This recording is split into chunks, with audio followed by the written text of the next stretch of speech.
For instance, this week I was just in Greenville, North Carolina on Tuesday for the basketball opener. Drove up that morning, called that game, stayed there. Then Wednesday drove over to Boone to get the booth that Kid Brewer set up. So I've been here since Wednesday afternoon, but just to chill for a little bit because the driving will take as much out of you as the game calling can do. But call tonight, go home on Friday. Men's basketball home on Saturday.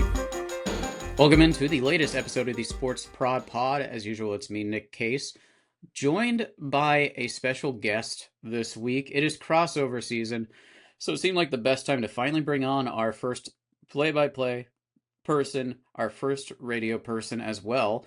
Two crossovers that I enjoy. He is Danny Reed of Georgia Southern. Danny, what's up, buddy? It's nice to know I'm a special guest instead of just a guest. I appreciate that. Yo, come on, man. There's nothing that isn't special in front of you, and you can take that however you wish. You're still accurate. Uh, Danny has been at Georgia 10 years. Yeah. You've been at Georgia Southern for 10 years. I remember you interviewing for the job and you saying, I think this is it. I think this is the one for me, like that I'll stay at for a while. And hell, look at you now, 10 years later, you're right. I can remember being in a press box in Midland, Michigan in late August in 2015 because I just interviewed a couple of days before. I was waiting for a call from Learfield about did I get it, did I not get it? And as soon as Tom Bowman said, I'm going to hand it over to Director of Athletics Tom Kleinlein to tell you what he's going to tell you, he said, we'd love you to be the voice of the Eagles. And that's one of the best phone calls I've ever had. And just a little bit more than 10 years later, 11 seasons, it's been everything I thought and a little bit more. Yeah, we did some work together in Charleston as tends to be the case. You were at the Citadel and at the River Dogs during my time there. But as the churn of the world goes, things move on, and you had that opportunity, and man, it's been so great to see you thrive down there. It's been a really good place to not only be part of a culture, especially with football, because so many people know Georgia Southern football with Eric Russell, Tracy Ham, Adrian Peterson, and all that, but also seeing infrastructure-wise what the university and athletics have been aligned and being able to invest into. They've made improvements with football, adding a $12 million covered facility. They never thought they would get that. Anthony P. Tippins and his family, so gracious to make that possible. Just opened up a brand new arena. It's not even a year old yet. It opened last December. That was $64 million right across the street from football, the Jack and Ruth Ann Hill Convocation Center, and the thing that's close to the heart of you and me, baseball. Georgia Southern's opening up a new facility this March from a donation from the Steverson family. And that kind of got going way back in 2022 when the Eagles hosted their first ever regional. That team won 41 games, an amazing ride to watch them throughout that year.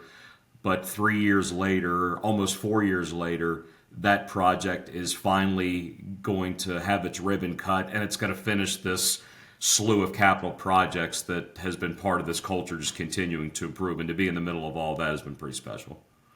Yeah, and even just going back to the TV side, I know they've put in a lot of work. I know you are Learfield, you do a lot of radio, but we'd be remiss if we don't mention the work that Byron has done at Georgia Southern on the TV side. That with the what he's been given since he's gotten there, so it always has seemed like that they have decided to invest in the sports side in the past 5-10 years, and that's been amazing to see.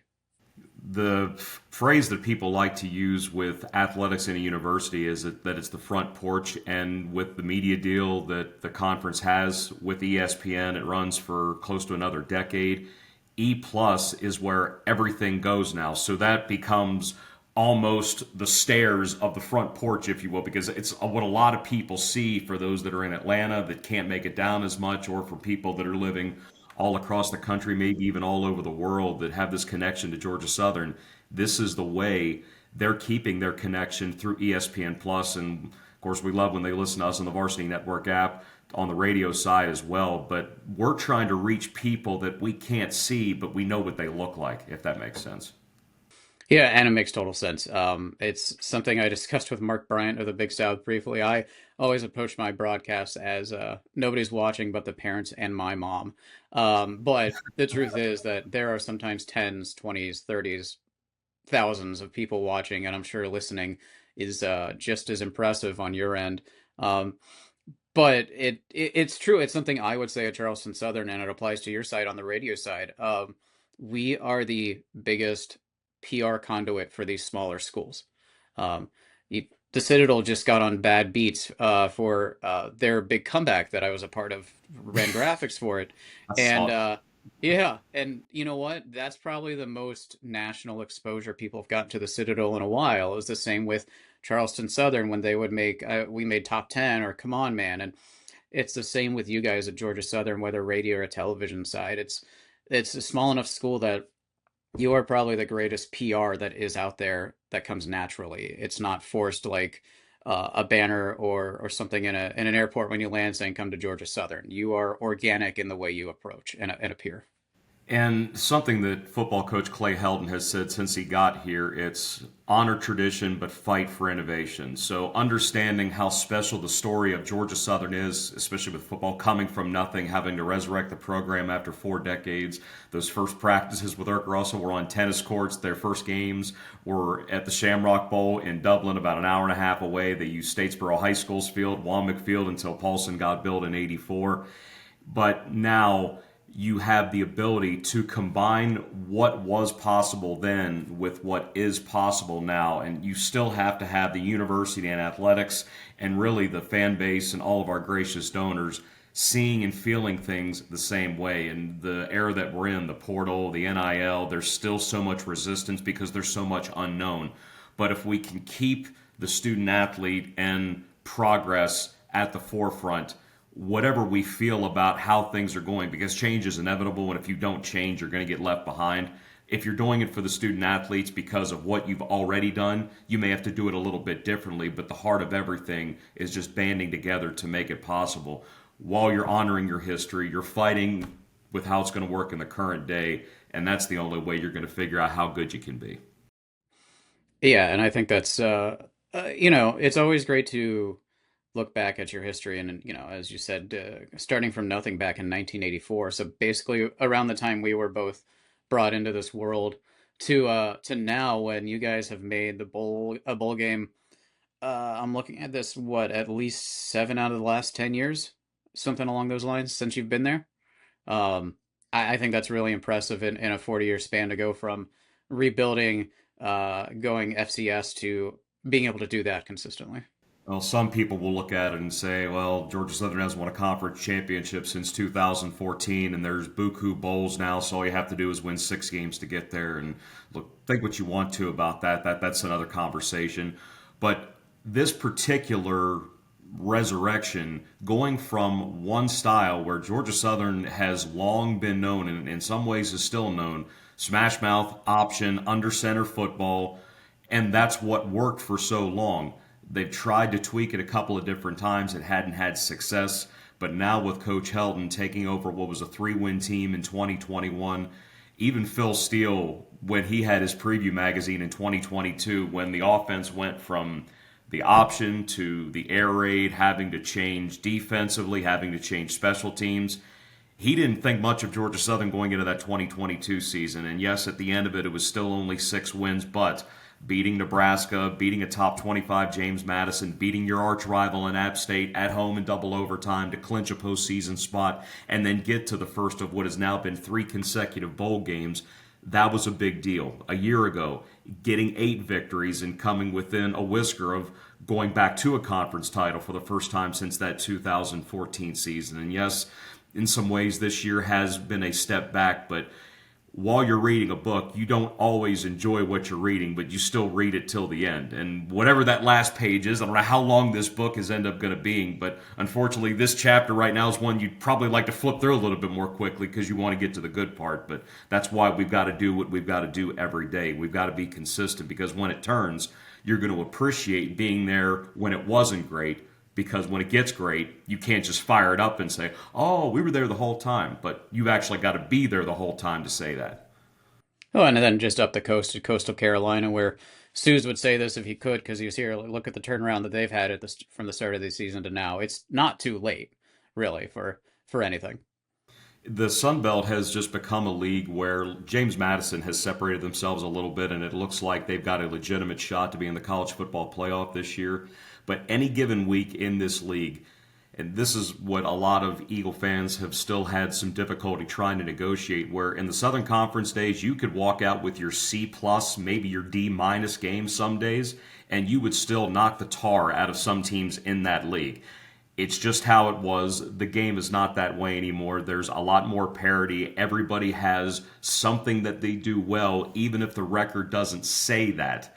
You can't show up to the yard with your B plus game anymore and just say that, oh, well, you're going to be okay. If you don't show up with anything less than the A, odds are you're going to get left with an L. And unfortunately, that is something that people have had to deal with. There's been success with 3 straight bowls, but the championship standard and trying to realize that it's all part of this development process. I would have loved it if it would have happened in year one, and then that just keeps happening and happening like it was in another era. But that's just not where really any school is now. You could even say, well, what about Alabama? Alabama, they're still good, but I wouldn't say that they're necessarily elite at this moment. Look what's happened at Clemson. There are ups and there are downs depending on how you want to deal with how college athletics continues to evolve. And that's not saying that they're going to get back to where they were, but it is a test being, okay, this is how it always was, this is what works. Well, it doesn't anymore, so tweak the system and then still get the result that you want. Yeah, and to pull back the curtain a little bit, we were recording this Thursday morning. This will release Tuesday. You are in Boone I preparing am. for tonight's game. So you're 3-5, they're 4-4. This could be a perpetual, like a turning point of sorts. If you win, you've got what, 2, 3 more conference games ahead of you that could put you in bowl contention, if nothing else. Yeah, it's everybody in the East that Georgia Southern has left these final 4 games, and in a way, you would say the winner of this game is got an inside track to the postseason. I know Georgia Southern would still have to win 2 of its last 3 to do that, and App would only need 1 more win. But when these two meet on the football field, something crazy always happens. It's one of the most intense rivalries you will see in any sport, anywhere. There's a little bit more flair to it when it's on a Thursday night, having to climb this mountain and play 3,000 feet above sea level in front of what's going to be a sellout crowd. The last time this game was on a Thursday night was 6 years ago. Georgia Southern came up here against a top 20 team, gave App its only loss that year. So yes, it was nice to be the one in 13-1. What's going to happen on this evening? I know this is going out next week, but I hope the story that's getting told when this comes out is going to match up with the one I'm hoping to tell in the next few hours at Kid Brewer Stadium. Well, I think that's a perfect transition to getting into your career. It's pretty clear you've planted your flag in Statesboro, Georgia, and you love it there. And I've been through. It's pretty nice. I get it. You're close to Savannah too. You're not too far from the things in like Jacksonville and whatnot in Florida. And if you want to get to Florida, um, what led you to Georgia Southern? When the Citadel and Georgia Southern were in the Southern Conference together, my first year with the Bulldogs was in 2011. And the first real connection that I made with someone in the league was Chris Blair and his crew. I hit it off with them right away. And I still consider Chris a great friend. It's been almost 15 years now. He is so savvy with the way he calls a game, but also on the technical side, and that's not a side that I'm terribly well versed, but he's given me a lot of guidance in that, and that's stuff that we still do now. But in that 2011 season, that friendship formed. I got to meet the rest of his crew the next year when they came to Charleston, ended up beating the top 5 Eagles at Johnson Haygood Stadium. They hooked a field goal from 31 yards in the final seconds. Place went crazy. I think it was the Citadel's first top 5 win in 25 years. And we ended up getting together later that night talking about the game, and when we were up till all hours, and I knew that those were really special guys when those two played baseball. It was a special connection that the Citadel and Georgia Southern had, and I always thought that would be a sweet place to continue if the opportunity ever presented. And then we get to 2015, I'm back in minor league baseball that summer in Bowling Green, Kentucky. There are 2 jobs that open up. It's LSU and it's Virginia Tech. And Chris Blair ultimately ends up getting LSU. And I said, okay, we've talked about this for years. How is this going to go? What do I need to do? I want in on this. So he said XYZ, ABC. They got a bunch of applications. They continued to pare it down. They got the 4 finalists. Got back to the way I introduced it. I had my interview, got the call that late August day. It was August 24th. I got the call in Midland, Michigan. We were about to play Great Lakes Saloons on a real. I don't have no idea what happened in the game. My head was spinning once I found out I got the Georgia Southern job. Finished that season, got back to Bowling Green after a road trip, packed up, and went right to Statesboro. I missed their first two games just because the season was ending for the Hot Rods. But ironically, the first game in 2015 was against the Citadel. When they came to when they came to Paulson, got a 48-13 win that day. But I had not been on the field since when I was at the Citadel. They hadn't added the mid deck yet. They hadn't had the new operations building. I'd been there for a game before after the renovations, but never on the field. But I was the sideline guy that year while Chris was finishing up before he went to Baton Rouge that winter. But the feeling I got from that first game was, okay, this is real. These guys get what it's taken to move up, and there's something special that's going to happen here. And 10 years later, it's definitely had a bit of a roller coaster element to it, but when you put good people in good position, they have good intention, you're going to get great results. And I think we've done that more often than not here. You're not technically, correct me if I'm wrong here. You're not technically an employee of the school, but you're an employee of Learfield, right? That is correct. How does that relationship work between Learfield and the school and having you right in the orbit of all that? So Learfield handles the athletics, marketing, and production and broadcast side, at least for radio. We mentioned our ESPN Plus with our Gata Productions department led by Byron Apt and his team. That's directly under Georgia Southern Athletics, and that's its own entity. But there's a rights fee that takes place where Learfield pays Georgia Southern to operate the marketing aspects for whether you're listening on the radio or if you're at a home event with signage, with LED boards, with scoreboards, with in-game promotions. That's all generated by the sales that our Learfield team does, and then it's executed by our athletics marketing team that's actually employed by Georgia Southern. So the relationship that has to exist is if we have an asset that we get a client interested in, we sell that, we take that to marketing, and we figure a way to execute that, whether it is a social media feature, non-game day, or during the rhythm of a game where, let's say, if it's a media timeout during a basketball and you got a $10,000 putt to win a car from a local dealership, so you race on the floor. You only got 2 minutes. You got to set this up. Golf ball club. All right, 3, 2, 1. Putt goes down court. Oh, thanks for playing. So you don't win. You don't win your car. You don't win your $10,000. But that would be something that was an asset sold by Learfield. Anytime a three gets made at basketball, they toss out T-shirts with a sponsor's logo. There's just very unique ways and innovative ways to keep certain sponsors and keep certain brands top of mind for our fan base. And when you've got a renovated Paulson Stadium, when you've got a renovated baseball project, and you've got an all-new basketball arena, you get a chance to show off some shiny new toys, and you make those assets shine a little bit more. And it's been over a decade into the relationship. Originally it was Nelligan, but when Learfield purchased Nelligan before the 2014 season, actually working on hopefully getting the partnership between Georgia Southern and Learfield sewn up for another extended deal. And it's been really good on both sides to show that there is a way of expanding the brand in so many different ways that doesn't necessarily mean you've got to win your game. So I think for so long, you associate, okay, the brand is winning. The brand is Georgia Southern. The brand is the kind of student athlete. The brand is the kind of coach that's brought here. And the brand is the kind of people that represent that eagle head. And that's how it's all been fitting together since that deal got signed. And we just hope it continues to go for as long as it can be. And that kind of ties into what we mentioned earlier is the broadcast is an extension of the public relations side, whether it's TV or radio, and that is part of the brand.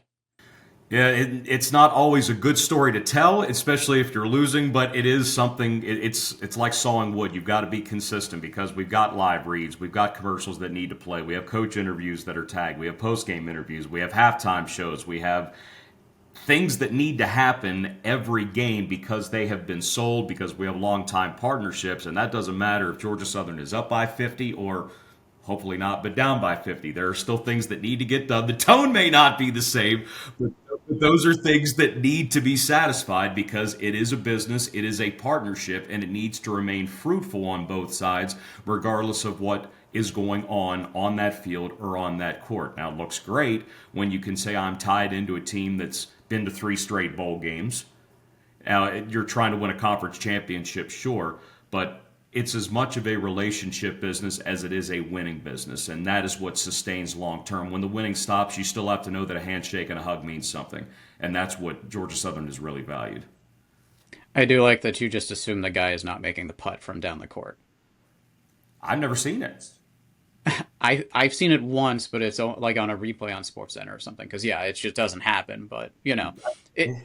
That's made for Ken Carrington to just say, "Ow, he made Oh it." come on, he did it.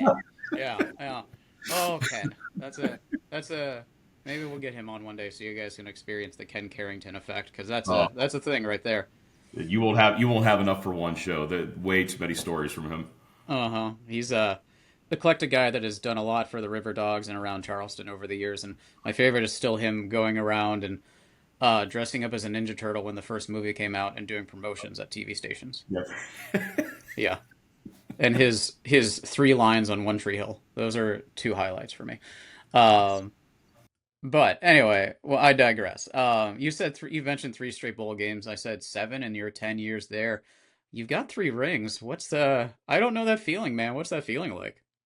I don't put them on very much just because you just like to have a little bit of a mystique to it. And I know that some people say, well, it's not a championship ring. Well, it is a bowl championship ring, and you're not going to tell 100 and some people that that year that little piece of metal that you could put on your finger doesn't mean something. So that's again for another conversation. But I'll go look at them sometimes, and you automatically put yourself back in what that season meant.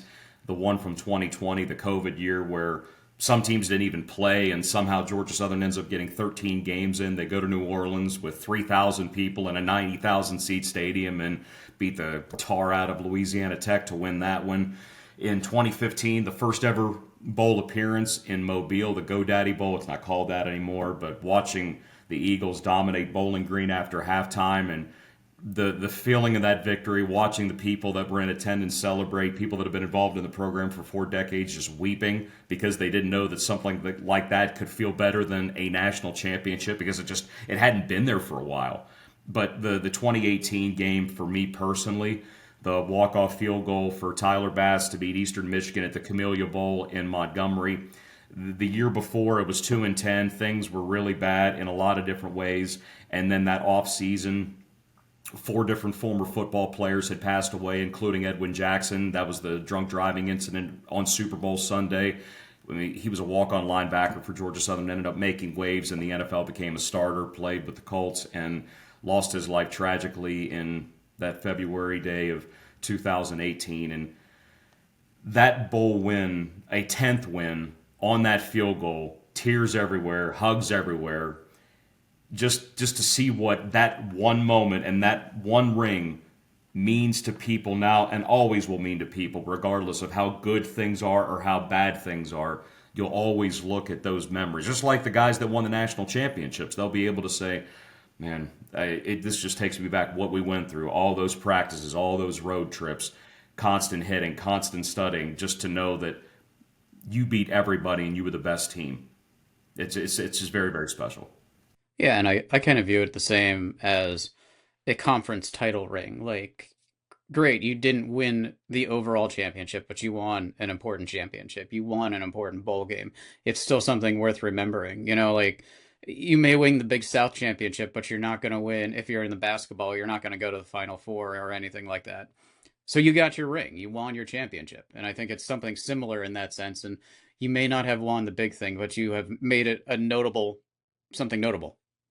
And in that 2014 season, Georgia Southern couldn't go to a bowl game because of the move up from the FCS. That was it. If they won that game against ULM that night at Paulson, that was kind of their bowl game. It was their conference title. It was everything rolled into one. They sent in the petition thinking, okay, can we get the waiver? NCAA is never going to give the waiver. I know they've tweaked it here and there, but they're never going to let a first-year team do that. It's just not going to happen anymore. But to win that game, and that was the year before that I got there, but the reaction that got from people moving up to a new league, a new classification in the very first year, winning it all, 8-0, nobody had ever done that before. And that was a celebration of what was possible, but also, okay, this is one year, this is how it is going forward. This isn't just a vacation, this is every year now. And at times it's been very good, but also it's been times of, okay, this is a struggle because you got to be able to have this kind of standard every day. And if you don't get that, there's a higher likelihood that you're going to get knocked down as opposed to not being at your best and still being able to win. How much does being at a place for 10 years help you with your everyday game day prep? There are some things that you don't need to put on a spotting chart just because you know, but there are some things that just happen organically throughout a week where it can be as late as Friday for a Saturday football game and we'll already have things printed out, but or Wednesday for a Thursday game, even Thursday or Saturday morning that you want to make a quick note about. You may never say anything. But if you can get it on there, you'll say it. There are things though just in casual conversation over the last decade that you'll log away. It's a story that if you get a break in the action you'll want to tell, and it's maybe not even this sport that you'll tell it because baseball is just made for stories, so we end up getting into a lot more once we get to the spring. But the kind of crew that we have helps that even more. Carl Terry Harvin's been here for 40 years. He was a punter on 3 of those national championship teams. He's been part of the network for 20 years. Frank Solkowski's been with us since 2011, runs our tailgate show. He does our sideline reporting. And there's just so much that we all have learned separately, but when you look around, and I'm in my 11th season now, we've all kind of learn together and we can all put our own spin on the same story, and that's how we can keep the conversation going. But once we get into the rhythm of a game, we might say, it reminds me of that game back in 2019, or remember that long pass in 2017. Sometimes Terry will look at me and say, I don't remember what shoes I'm wearing right now. You want me to remember a game that I'm talking 8 years ago? But if there are things that we can have the memory triggered and remember a good moment, then it's, oh yeah, and then it just goes off onto a tangent that you weren't even thinking about. We've talked a lot about football because you are hours away from calling a game in Boone, but you also do basketball and baseball for Georgia Southern. It is officially crossover season. I'm just gonna to brag on myself for a little bit. I had the opportunity to direct the first game of the year for the round of 68, which was kind of cool. When I didn't even realize it until Lucas at the Citadel said enjoyed directing the first game of the year, and I was like, oh hell, he's right. Now I was too tired to be nervous about it because I call time was 6:15, but um, Best way to do it sometimes. yeah, yeah, it is crossover season, and I'm sure there are times where you don't know where you are or what you're doing as a result. How do you keep all that straight? Sometimes just being here for as long as you have and those past relationships and those stories, sometimes you're just going on autopilot. And I don't mean that to say you're not doing your work. Of course you are. But there's a certain part of your brain that you've got to access to simply get your mind locked in. Okay, this is football mode. For instance, this week I was just in Greenville, North Carolina on Tuesday for the basketball opener. Drove up that morning, called that game, stayed there. Then Wednesday, drove over to Boone to get the booth at Kid Brewer set up. So I've been here since Wednesday afternoon, but just to chill for a little bit because, I mean, the driving can take it as much out of you as the game calling can do. But we'll call tonight, go home on Friday, men's basketball and home on Saturday. Sunday's a kind of recharge day because Monday I'm recording the football TV show for the Coastal game next weekend, then getting on a plane to go to Southwest Florida to Fort Myers to take on Florida Gulf Coast for this Tuesday. And I think I'm leaving right from the taping to go to the arena. I think I've got about 20 minutes to get over there before the bus goes to the airport. But we'll get back on Wednesday for Friday home basketball game, Saturday home football game the next week. Tuesday road trip with hoops, Friday road trip with hoops, Saturday home football, Sunday drive to Jacksonville for Monday, Tuesday multi-team event, fly that Friday the 28th to go to Marshall for the 29th to finish up the season. Now, if you make a bowl game, that's another wrinkle. Georgia Southern's got to win 3 out of 4 to get there. But that's one that we have dealt with, and it's fine dealing with because you love the postseason, you love a chance to get another bowl ring, and you love a chance to get that experience. But that's one where if you find out you're going to a bowl game, you kind of got to sit on your hands for a couple of weeks until all those announcements come out, and then you're, okay, basketball's here, we need to get the equipment here, we need to get everybody here, we got to figure out driving, flying, and all that. But once you do it for a little bit, you just know that when a certain time of the year arrives, you've got to be able to be at your best for whatever sport is. And it just so happens that when you're talking about football and App State, you got to be your best regardless, but there's a certain kind of there's a different element and a sizzle when these two play. So that's just going to get you fired up in a way that the other games naturally won't be able to do. You know, you mentioned that kind of schedule you have in November. Um, how do you take care of yourself in that time? It's funny you say that because my girlfriend gives me guff about this. Every November and every February, I get sick. Those two times at the overlap every year. It's not like it's a you've got to get antibiotics or anything like that, but it gets you. No matter how much sleep, the travel, it just gets you. I think you got to load up on as much tea as you can. You got to try to sleep as much as you can. Don't overexert yourself because I don't know that the casual fan realizes that just talking is a strain, not just physically, but mentally. When you've got to have the mind keyed in on a certain set of info and data, and you've got to communicate that quickly, efficiently, and accurately, regardless of the sport, regardless of the format, whether it's a game or a show. If you continually do that with the travel mixed in between, and you're at a point of the year where you've got something just about every day, it does catch up to you. So the more tea, honey or lemon, whatever your preference is, just trying to relax and still being able to do the things that you need to do, but just having that mindset of, all right, I've got twice as much I know I've got to do this week. So be careful with certain things and don't let certain things be an overload where you know you've got to be right back at it in just a couple of hours. It's going to hit you regardless, but if you can safeguard it somehow, then it's going to guard it a little bit easier, I guess. How do you keep the center for UNC Asheville to bleed over to the center for like App State? You know, like how do when you have basketball the day after a football game or 2 days after a football game, and you've already done some research into one or the other, how do you keep that delineated?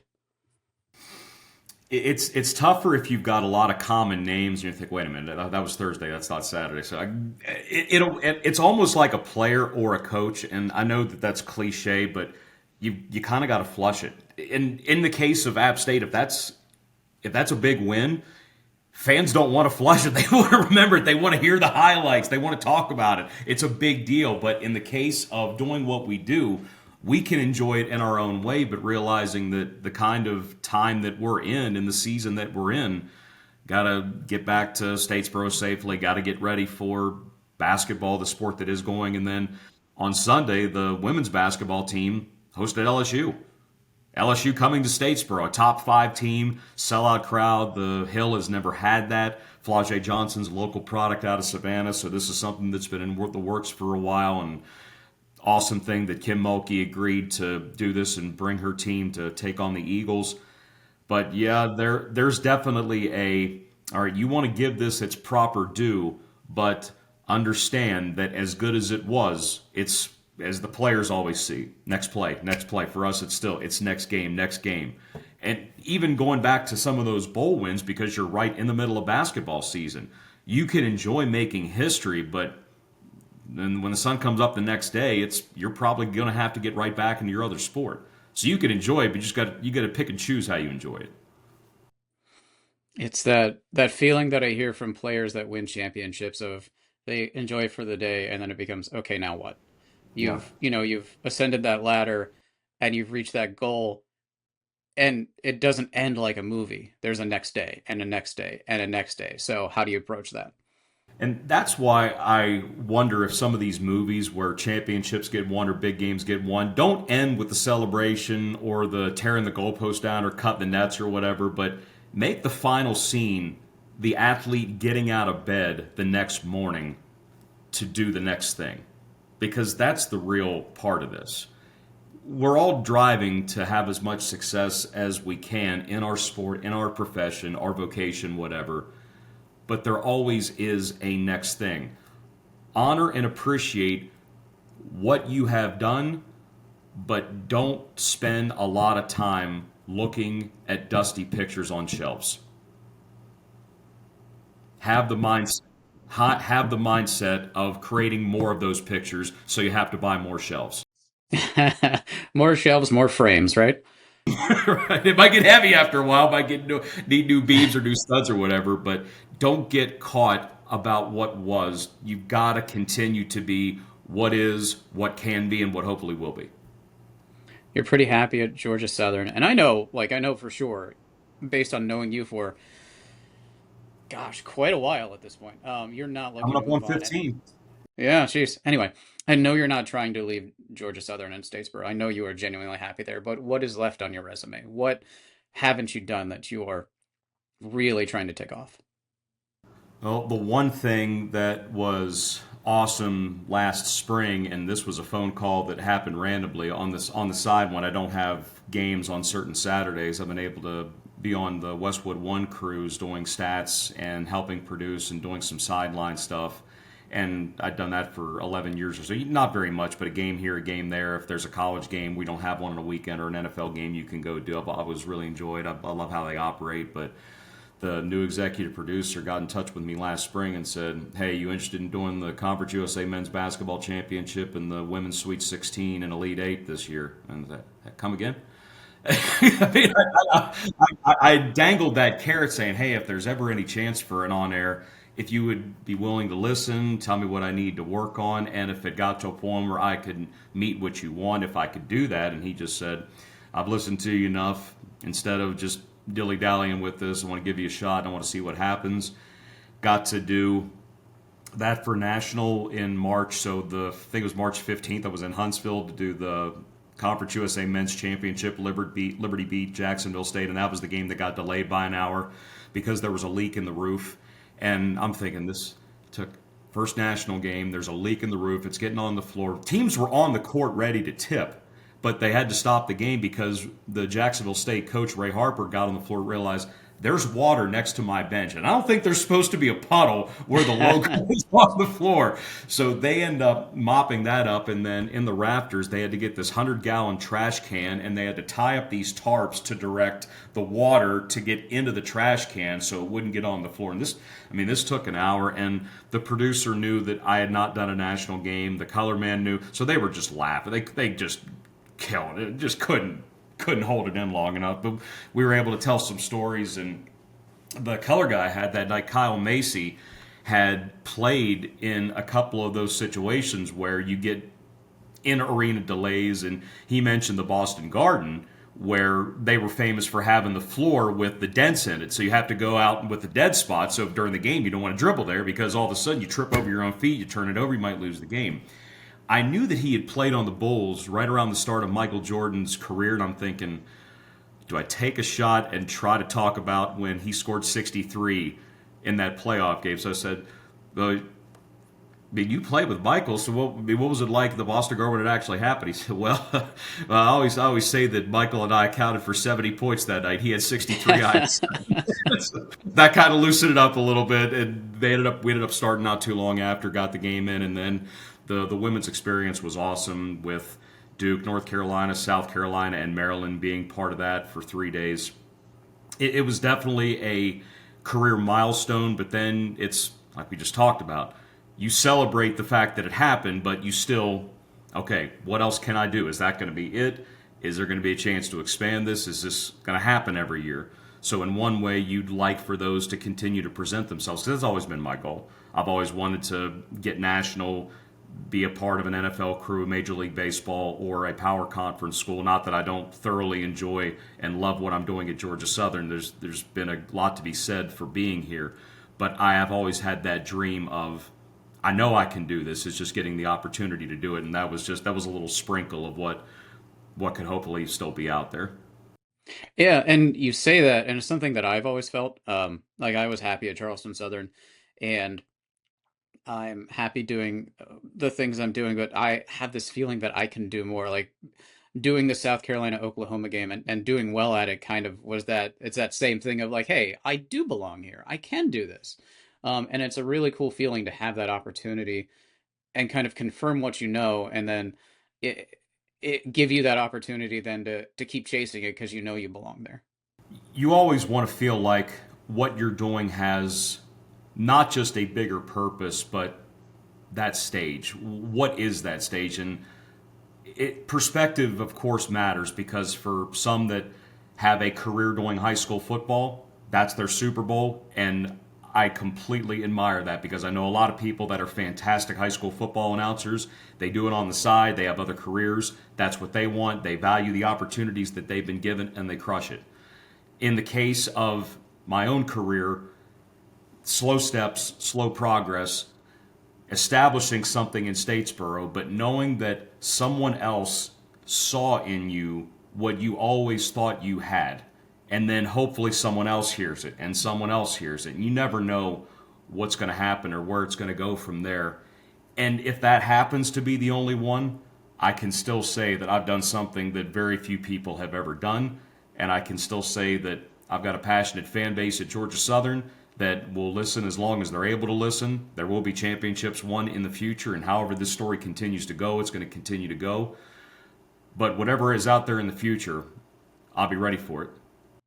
No, and I think that's awesome. And I think that's a great way to look at it too. It's even if that is your one shot, you succeeded and you excelled and you don't look back with any what could have beens like you hear on from other people.